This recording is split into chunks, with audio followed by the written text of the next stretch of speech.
Hey there my wedding planning friends, and welcome back to my channel. If this is your first time here, thanks so much for clicking on my video. I'm Emily Summer, I'm a wedding planner based in Montana, and I make weekly videos on wedding planning tips and advice. So today's video is all about making your wedding day easier, and this is primarily for those of you who don't plan to have a wedding planner or a wedding coordinator. However, all of these things you can do if you still have a wedding planner as well.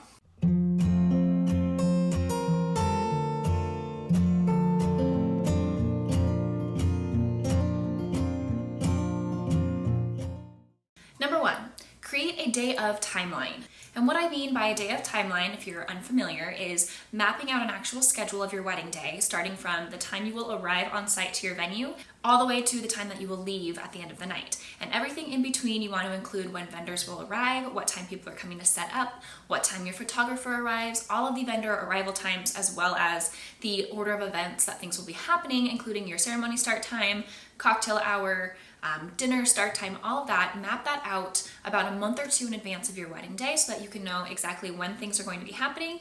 And also, it's a great idea to have this whether you have a wedding planner or not. If you do have a wedding planner or coordinator, likely they will do this for you. However, if you are not having one and you are going to have an MC or DJ or somebody that's going to be kind of running the show for you on your wedding day, having this day of timeline is going to make everybody's lives so much easier and make everything more streamlined and have your wedding day flow a lot better. Number two, this one is if your wedding dress has any buttons. Sometimes the buttons on wedding dresses can be so small and difficult to loop, and if you're a bride that has a ton of buttons in the back, it's going to take you a really long time to get those all buttoned up. And so my tip for you is to bring a crochet hook with you on your wedding day and have whoever is helping you get into your dress use that crochet hook to button, like loop the loops over the button. It's going to be so much easier, I promise.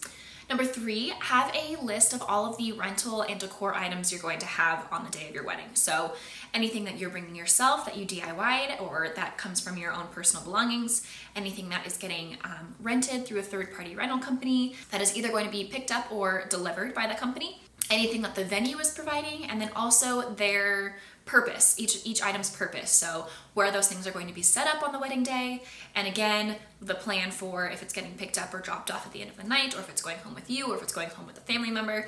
Every item should have its location, what its purpose will be at the wedding, and the plan for setup and teardown for that item.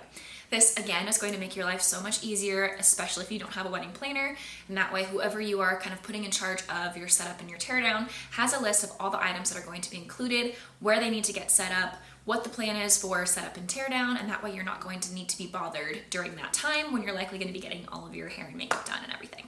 Number four is an emergency kit, and if you haven't heard this term before, that's basically just having a bag of items that you might need on your wedding day if something goes wrong, or that just might come in handy on your wedding day. Again, if you have a wedding coordinator, a lot of times they will bring one, but it's a good idea to have some of these items on hand yourself that you bring anyways. And I did a video all about what I put in my emergency kit, so I'll just touch on some of the main items that I use a lot on this video, and if you want to see that full video and everything that I include in my emergency kit, I will link that video for you here. But the things that I find that I use at pretty much every single wedding are scissors and tape. The tape that I usually keep on hand, I'll have regular Scotch tape, but I also bring double-sided Gorilla Tape as it serves so many purposes that I didn't even think about when I first got it.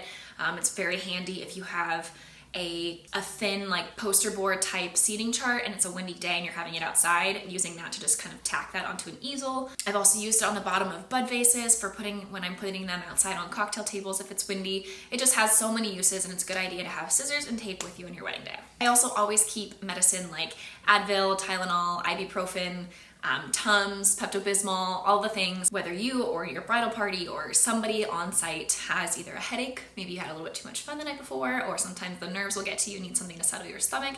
I always keep those on hand as well. Band-Aids is another thing that I always keep in my emergency kit, as well as toothbrush and toothpaste, mouthwash, cotton balls, Q-tips, basically your basic everyday kind of toiletry needs. I throw that in there as well. And finally, safety pins and a sewing kit. I have used both of these items on pretty much every wedding, and again, they have so many purposes. Sewing kit is nice just in case you have a loose button on your dress, or bridesmaid's dress comes undone, or maybe somebody doesn't fit into their dress, you can kind of sew them into it.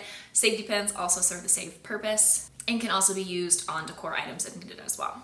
And finally, number 5, a list of important contacts. So Not only do you want to include all of your vendors in this list and having their contact information, but also important family members or bridal party or anybody that can be reached on the day of your wedding so that you don't have to be. And this is good to have a list of all of these important contacts that you can send out to not only your vendors, the venue, but also people in your bridal party as well as your photographer. It's helpful for your photographer to know kind of who is important as far as family members, people that are going to be needed in photos, and maybe somebody that they can use as a kind of point of person to help wrangle other family members. And it's just nice to be able to see listed out who is related to who, what their names are, and their contact information so that you don't have to be the only go-to person on the wedding day. So those are my 5 tips to make your wedding day a little bit easier. Hopefully you found this video helpful. If you did, please like and subscribe to get weekly videos on wedding planning tips and advice, and we'll see you next week.